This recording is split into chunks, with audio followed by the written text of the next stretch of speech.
Hello, everyone. Charles Watts here. Welcome back to Inside Arsenal, where you can see I'm once again joined by James Benge. So it is Inside Arsenal Extra Time. James, how you getting on, mate? All good?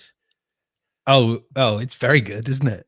It is very good. If you're an England fan, it is very good. Right, but actually, right at the start, for everyone watching or listening, this is being recorded on Thursday afternoon. You're watching it on Friday morning or you're listening to it on Friday, but it's been recorded on Thursday because I'm out on Friday. I'm at the Goodwood Festival of Speed, and so I am unable to record a usual show. So we're still recording this in the bask of England's glorious win last night. So forgive us if we're still. Oh, we'll still be basking tomorrow as well. That is very true. That is very true. But also, and importantly, if something has happened, we're recording this at 3:10 on Thursday afternoon. So if something big has happened between then and the time you're watching this, and we haven't spoken about it as usual, that's why. Is because it is being pre-recorded for that reason. I'm not around. Right, now that's over. Let's bask some more, shall we? On that. It was a lot of fun, wasn't it? It was a lot of fun. It was a joy because I don't know about you, but I've sort of kind of against my better judgment for most of this tournament, I sort of believed to myself that England could get it right, that England could play to the collective standard we imagine they could reach, or even somewhere approaching that. And I kind of came into this game against the Dutch being like, no, I've kind of given up all hope. I don't particularly think the Dutch were a great team coming into it, but I thought England were a mess. I didn't think anything was going to get solved. You then see the starting lineup and realize that, you know, even though there'd been those improvements against Switzerland, I didn't feel like that was enough to just roll out the same team. You fear the worst. Xavi Simons scores a brilliant goal as well. And for once, and I mean, you and I well know, Charles, this doesn't happen very often in the lifetime of an Englishman. For once, they played beyond your expectations and your hopes. And yeah, it was brilliant. Kind of almost every player on the pitch. Yeah, I loved them. By a distance, it was England's best performance, especially in the first half. They were excellent in the first half. They did tire in the second half, I thought, and it became a much more even game. And I think that could be an issue in the final because they'd really tired against Switzerland as well. When I thought they were much improved in the first half, and again they looked like they were out on their feet towards the end. And they did, like yesterday, Declan Rice, I thought they're absolutely knackered towards the end of the game. So that's something that could cause them problems against Spain, obviously. But I think there's a lot of things that could cause them problems against Spain. But that is certainly one of them. But yeah, for the first half, I thought they were absolutely brilliant. And they played really, really well. They responded so well to going behind as well, because they could have let their heads drop after what had been a decent start, actually. And then basically the first time the Dutch crossed into their half, they score a goal like that. But they kept going. They got a bit of that. I mean, do you think that was a penalty? Oh, never. I know that sort of there's a UEFA directive about you know, being careful about high feet in the box, but come off it. And no. Right, I've got a few comments here from people because I was talking about this in my show today, and this showed that there is a lot of differing opinion on this. So Martin here says, I was watching the England game last night, and he's Irish, and he thought the decision to give a pen and yellow was spot on. The point being missed is that it's not the fact that he tried to block the ball, but he did so studs first. It's reckless, dangerous, and anybody who's played at any level will tell you it's excruciatingly painful. He is fully allowed to block it, but nowhere on the pitch you're allowed to enter a challenge studs first. Was shocked watching ITV that the commentary team was so adamant it wasn't a pen. Just my 2 cents worth. Love the content. Thank you very much. Good luck Sunday as well from an Irishman. Thank you very much. And then Andrew down the bottom says, no way that was a penalty. The Dutch were robbed. And Jean-Philippe there says, I watch every day from New York. Thank you. My issue with the pen is that it is not a clear and obvious error. If it was, give it on field, yes, but after review, it's a shame. So there's lots of different opinions, and it has caused a lot of debate since. I'm with you. I don't think it's a penalty. I think there's no. Martin makes a good point, though. So Martin, yeah, no, he does. Well, clearly by the rules, I think it is a penalty because the fact that the VAR deemed that it was worth looking at, and the referee gave it. So, like Martin points out, I think probably the rules are from an official point of view that it is a penalty, but. I don't know. I watched that and I thought I didn't even cross my mind that VAR were going to look at it when you see the first replay and you just think, oh, they're going to take a goal kick. I wasn't sitting there. No one in the pub where I was watching appealed for penalty. No one appealed for and I just never thought it would be given. Obviously, I'm delighted it was, but it's interesting how the different opinion. As football, I suppose you're always going to have different opinions, aren't you? Presumably you didn't hear it at half time because you'd have been getting around it. But on the ITV broadcast, Ian Wright was very sort of.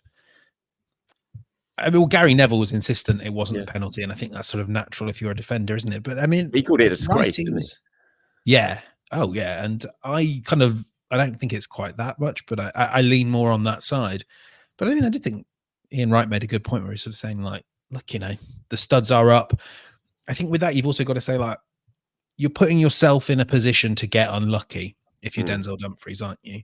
I do sometimes think maybe we're just making this sport too hard for defenders in their own penalty area. I mean, right now you basically, your arms have to be here. If you kind of can only move your legs at sort of that angle, so you go boot first, it just does seem a little bit like it's impossible to defend your penalty area successfully at the moment without giving up a foul. Yeah, I was actually watching it at halftime. I did see the ITV stuff on it. I saw what Wright was disagreeing with Neville about it, wasn't it? But yeah, I think England were I think they were pretty fortunate. But look, we'll take it. We'll take it. And then what a goal by Ollie Watkins. What a brilliant goal that was. And I was getting so annoyed with Harry Kane again during that game. Do you see in that second half when Saka got in down that right hand side, got right to the byline, cut it back? It's just the perfect area where it's just like any number 9 in the world surely is busting a gut to be in that exact position for that exact thing to happen. And yet Kane was just ambling away like 20 yards outside the box. It was just like, oh my God, man. He was doing my head in the whole way through the game. I know he scored the penalty, but he's never going to drop it. He's never going to change. You know, it's Southgate. He will play Kane on Sunday. There's no doubt about it. But I mean, he is very fortunate to still be in the team, Harry Kane, after the performances he's put in during this tournament. Yeah, I wrote the exact same thing last night. I wrote a piece, and it's very rare. You know me. I tend to be a bit sort of talking around what I really think. I just said you should drop Harry Kane. England aren't Tottenham. They aren't Bayern Munich. They don't have players to kind of run in behind like a Sane, like a Son. So the last thing they need is Harry Kane playing like he's the quarterback of the England Jets. He is great in the penalty area. That moment stood out to me. There were so many as well in the Switzerland game. I remember this nice little move Bellingham and Trippier did down the left, and acres of space at the near post, and no one's there. Saka as well. So many cutbacks in that Switzerland game to no one. England don't need another playmaker around Foden and Saka and Bellingham. They need someone who's going to get in the box. And I think the ideal scenario is you say to Harry Kane, if you're Gareth Southgate, do that, or I'm taking you off because there's no one on the pitch I'd like more for those chances to be dropping to in the box. No one in the England squad. But I mean, I can't believe that Southgate hasn't been having that conversation. It's how England started the Euros. So yeah, I think you have to drop Harry Kane and bring in Watkins, who is great and would really sort of stretch a Spanish defense that I don't think is as good as its record suggests. But like you say, hell will freeze over. Yeah, he'll never do it. No chance he'll do that. It would completely transform this England team having Watkins leading the line. It literally completely change how it plays, I think. But I think we'll see exactly the same. I thought it was pretty bold of Southgate actually to put Watkins on. I just figured if he was going to take Kane on, it would be Tony. I was surprised when I saw it as Watkins. I was very happy that when I saw it as Watkins. Yeah. He did exactly what I was hoping he was going to do. Right, let's talk about Declan Rice in terms of an Arsenal point of view, shall we? He's had a good tournament, Declan. I think he's had a very strong tournament. He has covered so much ground. I think he's covered more ground than anyone else in the Euros, hasn't he? Yeah. I thought he looked really tired in that game yesterday, in that second half. I thought he was really, I mean, fair play to him. He kept going, even in injury time, after the goal, he did that run.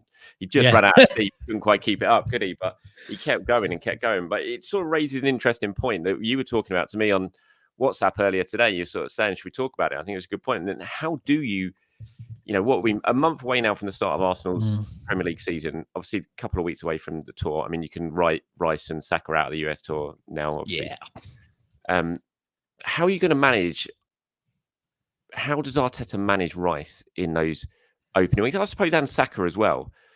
It's going to be really interesting. I think they'll just both. I'd be stunned if I got to the Wolves on the opening day and neither in their team. I think they'll both start, but it raises an interesting point exactly how Arsenal are now going to manage, or Arteta is now going to manage those two Rice in particular, I think, because he's just played so much football, and he just does look tired now to me. 100%. And just, I mean, to put some numbers behind that, it is over 4,200 minutes he played for Arsenal last season, and then kind of came straight into that and hasn't missed a minute of England football, which has included 2 extra time periods. And I totally understand why Gareth Southgate has taken the same view of Declan Rice that Mikel Arteta has, that he can't afford to not have him in the team. And, you know, much as I know there'll be many viewers from around the world that are sort of pleading with Gareth Southgate to find anyone that can take Declan Rice's place for the final, it's not happening. Rice won't get subbed off in the final unless something pretty crazy has happened. He's going to play every minute at the Euros because he's really, really good, and even running on empty. And he was. There was that moment, wasn't there, in the second half where the Dutch sort of break through midfield and Rice couldn't. I want to say it was Simmons, but it doesn't really matter who it was. He couldn't even reach his man to foul him. Like you, I think that we will see Rice in the starting 11. Rice in particular is the one I'm worried about because he just looked more tired than Saka. I think we'll see him in the 11 against Wolves. But I don't think I would be slamming Mikel Arteta and saying this is foolish if he did something similar to what, you know, Arsene Wenger did with Ozil and Mertesacker. Kind of especially as well if England were to win this, and you have to not only, I mean, whatever the circumstances, you're going to have to manage the massive emotional high or the crippling emotional low that's going to come on Sunday. And I always thought, even though it probably left some points on the table, I thought that Wenger made the right decision early in that 2014 season to not kind of throw Ozil and throw Mertesacker in from the off.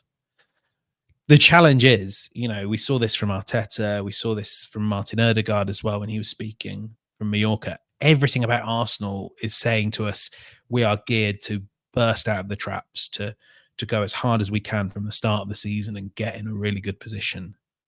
And yeah, you can't then do that and then rest your £105 million midfielder who transformed you last season.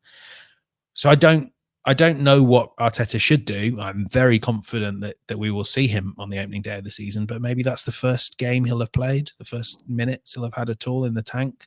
Give him a long break and just trust that someone with his professionalism, same with Saka, can just hit the ground running on that opening day, even with sort of a mini pre-season and no friendly matches.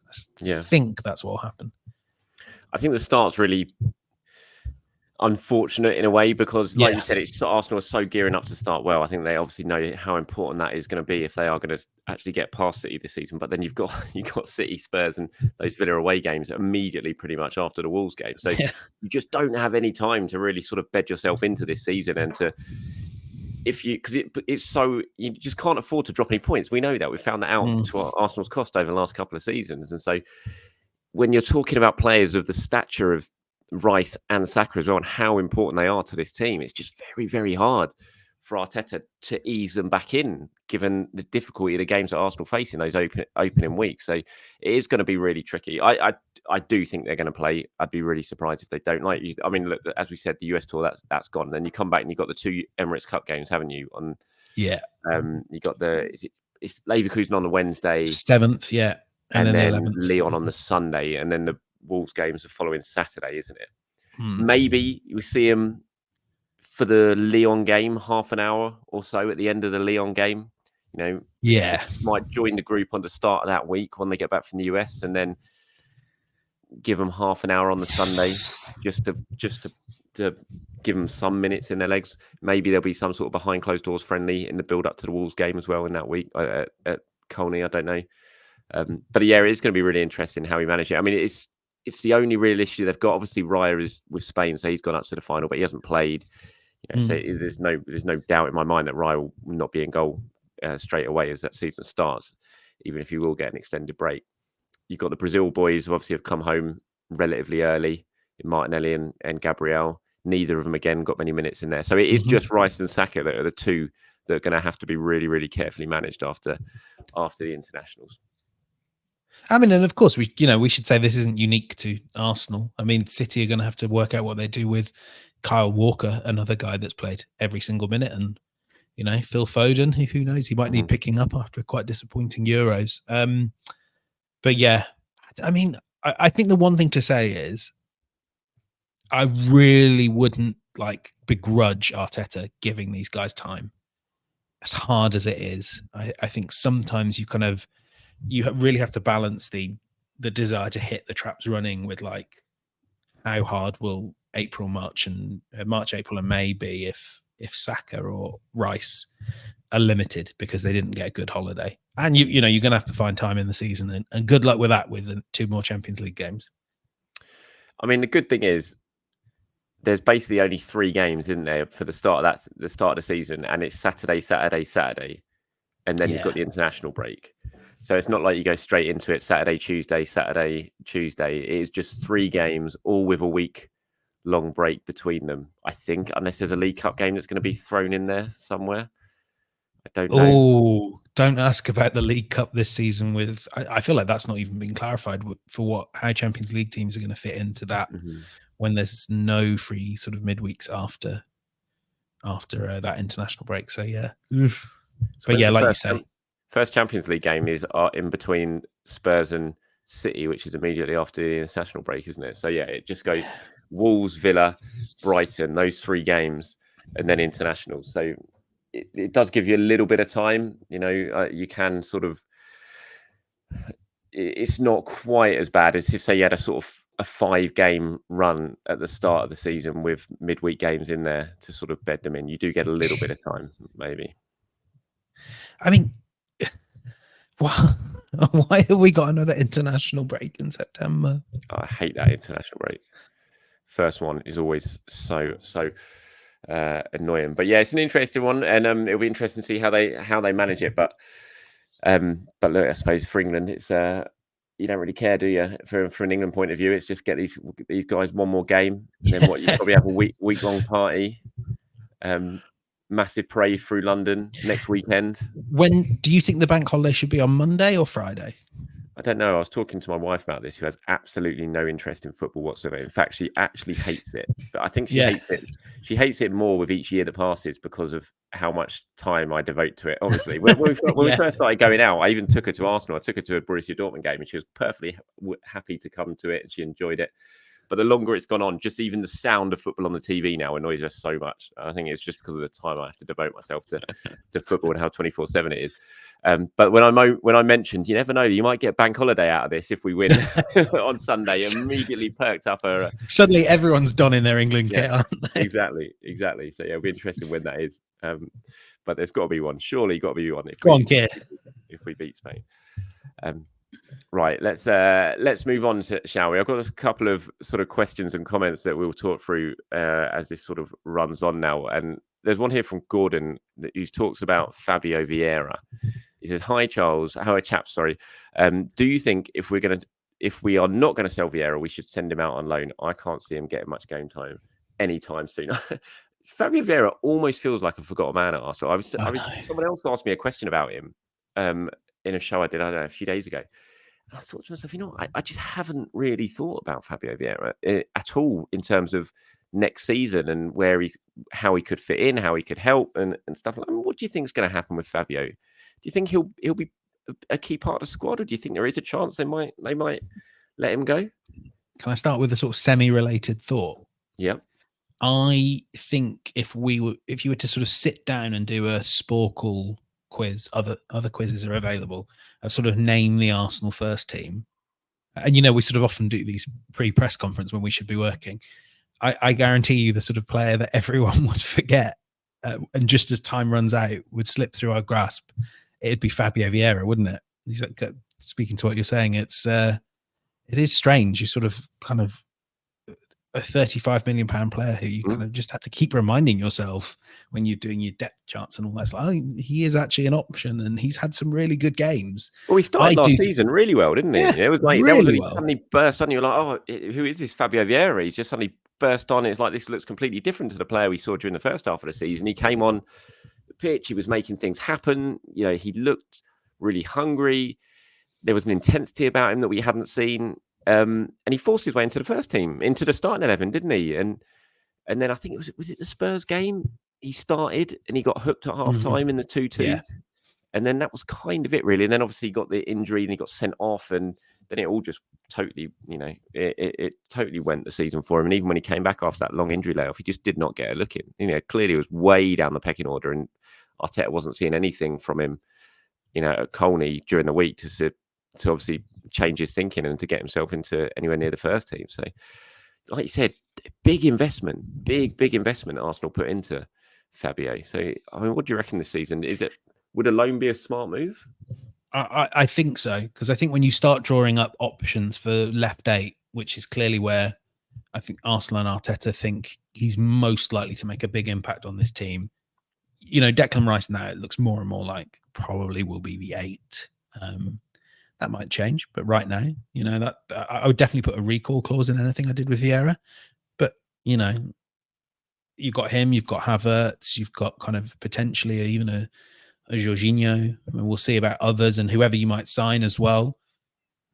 And I think when you make that investment, it's really incumbent on you to kind of do all you can to turn him into a really good footballer. And right now, I don't think Vieira would get the games at Arsenal to develop into what he can be, the player that we sort of all were YouTubing when we kind of heard out of the blue that he was being signed from Porto.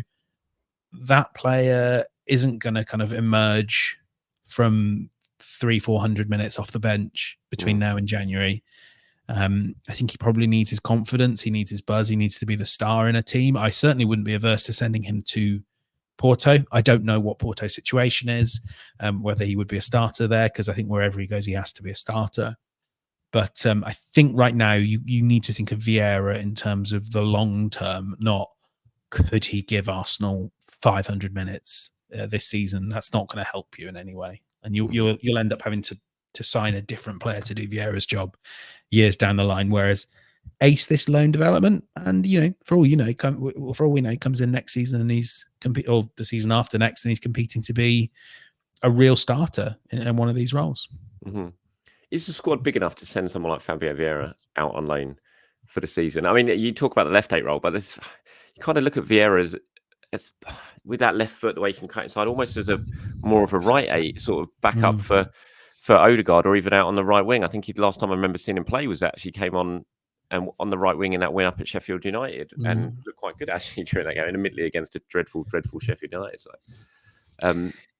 So yeah, I don't know. I think I agree. I think a loan would probably be the best thing for his development, because sitting on the bench and just getting the odd minute here or there is not going to do him any good whatsoever. But I just wonder if Arsenal have the depth at the moment to be able to send him out on loan, unless they're thinking maybe Ethan Nwaneri, this is a season for Ethan to step up and send Fabio out on loan, and then Nwaneri can step up and have the position in the squad that maybe was good, earmarked for Fabio. I think the summer's going to be the pre-season's going to be really interesting watching Nwaneri over in the US and what sort of impact he can make over there. And Vieira as well. I mean, Vieira is one of the players who's been over in Marbella, hasn't he? And if he can have a really good summer, get himself fit and strong, have a good pre-season like he did last year in the States. Remember, he scored a really good goal against Barcelona over in the win in LA, I think it was.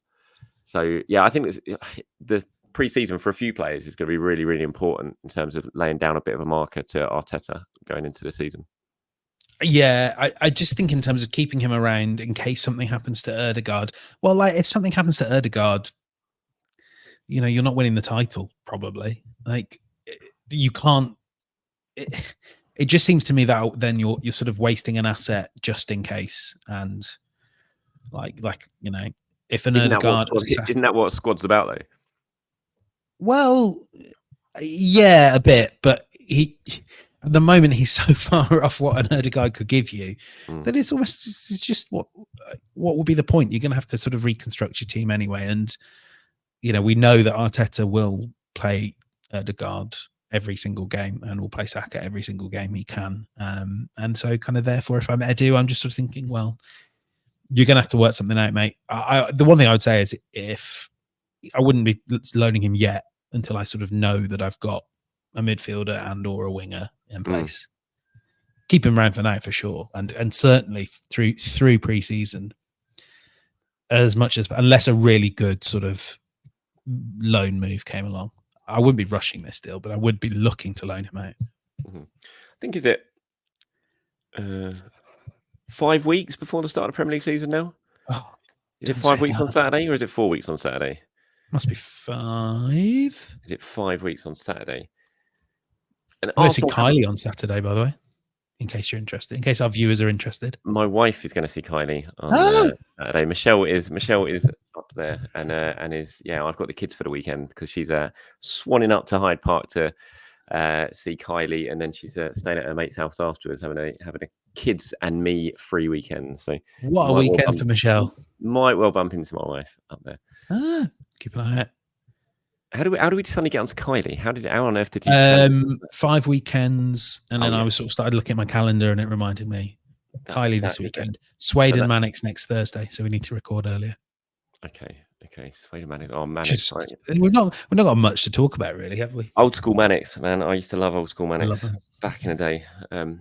I've totally lost my train of thought. What was, it was Kylie, and then that was because it was 5 weeks before the start. That was 5 weeks. Right. So going all the way back to that where it all started. Arsenal have not made a signing yet. At what stage do you start to get a little bit concerned? No, they will make signings. We know they will, but we know that Arteta likes to get it done early and to try and get signings over on the US tour and that sort of thing. Are you starting to get a little bit of an itchy feet in terms of Arsenal's squad building for the summer, or are you still very, very calm about the situation and thinking they've all got it under control and things will start to happen soon, basically once the Euro starts? Don't make me commit to they've all got it under control, everything's fine. But at the moment, I think they've all got it under control and everything's fine. We know that the negotiations with Calafiori are still live, and that it's, they could pay the release clause, but they're sort of trying to work out a deal that doesn't necessitate that. And I think that's totally natural. I just think because of the nature of what we're expecting from Arsenal in this window, which is to get the pieces to fit in around the squad, maybe with the exception of Calafiori, maybe he's the starting left back, but even then I think it's a place he's got to win.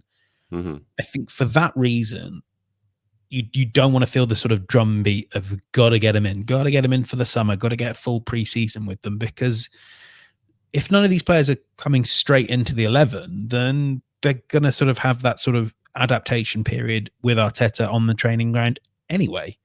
Of course, it would be much preferable to get the deal you want before preseason starts, by the end of this week. But I think you almost have to sort of assess it on the merits of what you're trying to do. It would have been such a shame, such a pity to not get Declan Rice, for instance, as quickly as possible, because he needed, and he's spoken about that sort of crash course in how to play Arteta football. I think for the players that I'm expecting Arsenal to sign this summer, that I've been told is what they're looking at, they can take their time because they're not kind of looking at the foundational pieces. Mm-hmm.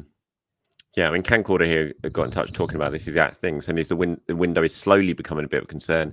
Season starts in 5 weeks or so, 0 signings and tons of players at tournaments tired. We need to start being quicker at ins and outs. I know the market is slow, but come on. I mean, I'm trying to think off the top of my head, and I'm sure there have been some fairly significant deals done that I can't think of right now, but has there? Bayern have got Bayern have just signed Palhinha, haven't they? And Elise. Yeah, so Bayern have spent a bit of money early doors. In the Premier League, Tottenham have signed Archie Gray, haven't they? Spent a bit of money on Archie Gray. I presume while in the however many hours between us recording this and it going live, Chelsea will have signed 3 players that I've never heard of. Of course. City haven't signed anyone. Liverpool haven't signed anyone yet for Arnie Slot. I mean, the tournaments have definitely played a factor here, haven't they? I mean, I fully expect now. You look at someone like Dani Olmo, for example, who's got that release clause and has had a really good tournament. And I saw Fabrizio was saying that release clause, there's another clause in there in that contract that if Spain got to the final, then the date that it has to be triggered by gets extended by about 5 or 6 days or something, and that everyone's expecting that there will be that's good work by his agent. Will get triggered after the Euros final. So I'm sure we will start seeing movement once the Euros is out of the way. There's no doubt that combined with the Copa America has slowed down the market this summer. So I'm sure it will start moving. And like you, I mean, it's not like Arsenal aren't trying to do any business. And we know they're in talks with Bologna. They're trying to get that deal for Calafiori over the line. They've just got to try and agree it with the club. And at the moment, that's dragging on a little. Well, I don't even know if dragging on is the right phrase. It's easy to say dragging on, isn't it? But I mean, it's a potential £50 million business deal. It's not something you can just click your fingers and get done. Certainly not always anyway. So there is work to be done. I'm like you. I'm not really feeling like how Camcorder is feeling at the moment. It's not slowly becoming a concern to me yet. It would be nice, I think, to see, not really for the start of pre-season, but for the US tour, I think it would be nice to at least see one new face on the tour. If they Can I do some niche financing here? And then I want to ask you about Danny Olmo. It's also worth bearing in mind that let's take Riccardo Calafiori. I'm unaware of what his holiday plans are specifically, but I know he's on holiday. And I know there's this sort of rush from fans to be like, get the deal done. And, maybe that's nerves, maybe that's the desire for instant gratification. In this age of PSR and balancing books, there is value in sort of cutting the number of days where you are paying Calafiori's wages, where the transfer fee is on your books, how long you are amortizing that deal over. I mean, I know for a fact that's kind of why Arsenal left it a little bit later to finalise Declan Rice when they knew they'd got him. It all took a little longer than everyone expected because their view on that was like, well, let's kind of let it slide. Let a little bit less of it be on our books. Let West Ham pay Rice's wages a couple of days more. And every club does that, because why would you pay someone to go on holiday? I mean, in our world, no one's going to kind of want you to join when you're on annual leave, are they?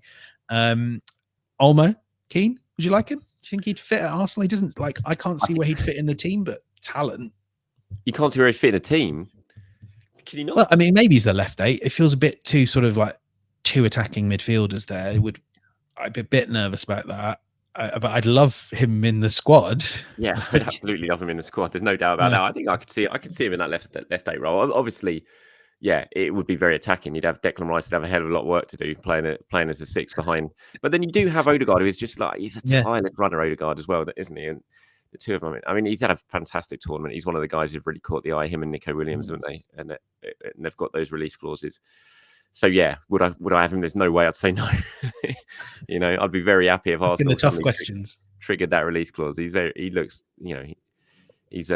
very talented player, no doubt about it. I mean, him and Nico Williams, that would be for a combined fee of about 100 million in today's market. That's quite the possible bargain there. Although obviously big wages for Williams. Yeah. Anyone else? Any sort of standouts you've seen at the Euros? You thought that's the sort of player I'd like at Arsenal.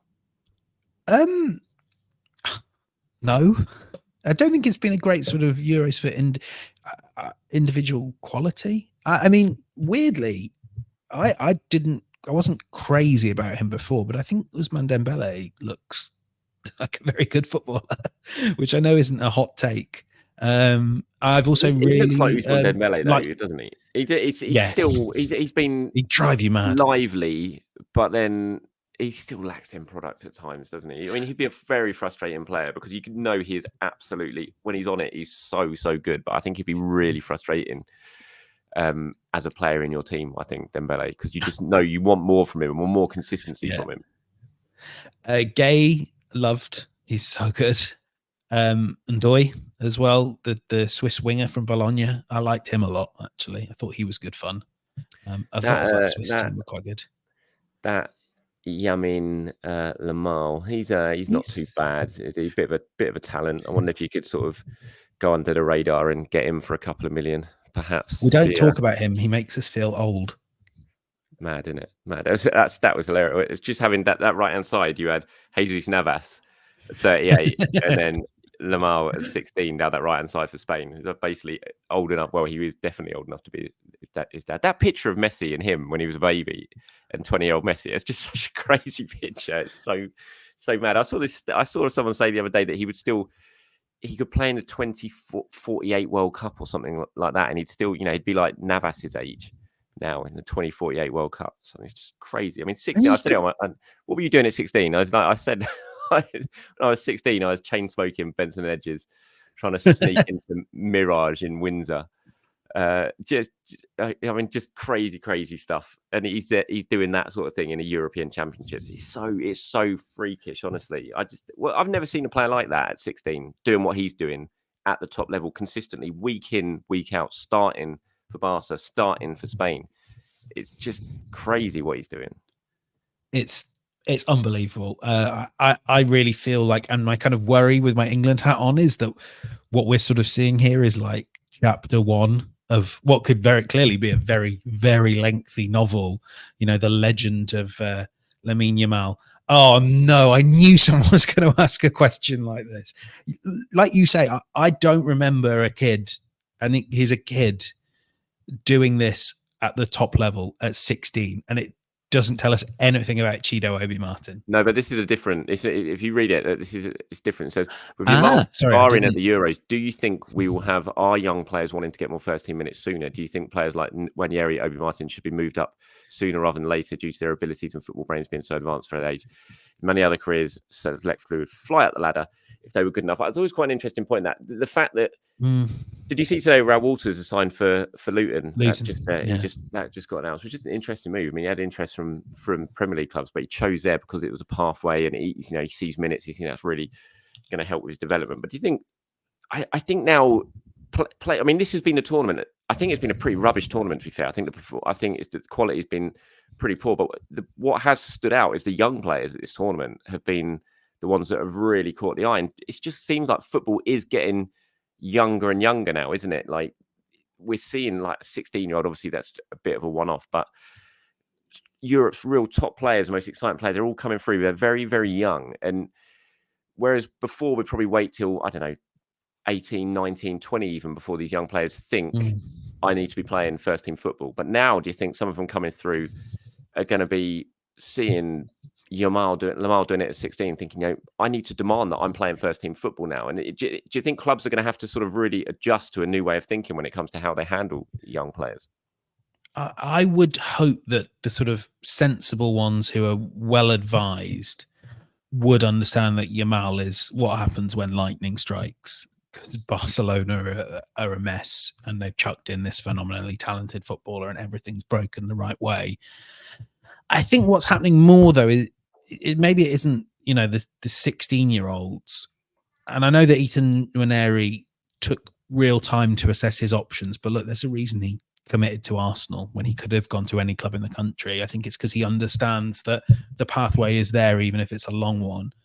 But I think a lot of footballers should, and are maybe showing that they are learning a bit from, to pick an Arsenal example, and this isn't to hammer a really talented young footballer, but maybe someone like Reece Nelson, where, and I really mean this not to hammer him, but that it just stalls out because you quickly become part of the Arsenal squad, but you're not playing week in, week out. And I think, that's what's interesting about sort of Walter's move of sort of taking a step further down.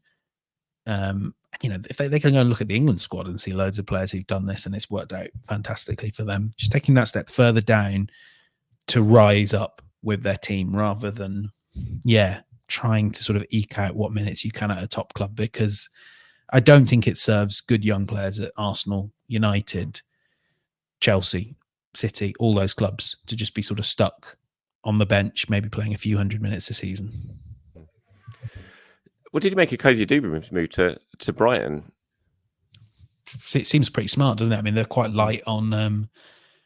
They have a pathway, and like they have good young wingers and good young playmakers, but maybe no sort of. There's no one like Bukayo Saka in his way, is there? There's players like Buonanotte and Ciso, but I think you got to back yourself to get minutes ahead of those two very good young players. Yeah, I think it looks like quite a smart move. Certainly on paper, it's going to be interesting to see how much they use him. If he's going to go straight into that first team picture or not. I mean, the question here from John about Nwaneri and Obi Martin, should they be moved up sooner rather than later? I suppose the answer to that is just in what they do behind the scenes, isn't it? I think it's like you can make yourself be just just force your way into Mikel's thinking where he just can't ignore you by your performances. It doesn't really matter on age. If Nwaneri absolutely smashes it in the tour and then nails it in training, if Obi Martin takes a step up to certainly 21's level and just keeps scoring the sort of numbers that he was doing at 18's level and just makes it basically impossible to ignore if Obi Martin stays, which we hope he will. Talks ongoing with that to try and convince him to stay and stay out the clutches of Bayern Munich and Dortmund and everyone else. I just think a lot of it is down just to performances, isn't it? I can't see a world that Mikel will not give them chances if they are showing him at Colney every single week that they deserve a spot. He will play young players. I'm absolutely convinced of it, even if a lot of people just don't believe that he will. He's built his team around young players. Yeah. Fully agree. I think Nwaneri is maybe the most exciting story of pre-season because he's going to get chances like we've just sort of been talking about with Rice and all that and Saka. The minutes are going to be there for him. And kind of like we were talking about with Vieira, one good pre-season can get you into a good position in Arteta's plans in the season and the regular season. So Nwaneri in particular is one to keep an eye on, just because we have to understand with Arsenal being at the level that they are, you've got to be Nwaneri level to break through to that team at 16. And it shows you how good he is that Arteta has been trusting him, because you're right that he gives, I suppose the way to think of it is his age is sort of almost irrelevant to Arteta, isn't it? He doesn't have the sort of same approach of Arsene Wenger of maybe just sort of a proclivity to throwing young players in. He'll pick the right player for the right moment. So it shows how talented this kid is. Yeah, no, I'm really looking forward to him in pre-season. Like you said, I think it's probably the most interesting part about Arsenal's pre-season plans is Nwaneri. Look, I think that's about it. We're up to 42 minutes at the moment, and so yeah, cheers for joining me, mate. You've on the usual show today, of course, not the evening show. So you're in the morning slot. That's the big boys. Friday morning slot. Yeah. So again, apologies everyone who's watched or listened to this if something's happened that we didn't discuss. Again, as I said at the start, it's because it was pre-recorded. But we'll be back to do this all over again at some point next week when James isn't at a Manic Street Preachers gig or whenever. We will sort out the timing, and I'll let you know as always. And I'll be back tomorrow. When I say tomorrow, of course, that means Saturday for my regular usual show. So until then, have a fantastic day, everyone, and yeah, we'll speak to you soon. Bye bye. It's coming home.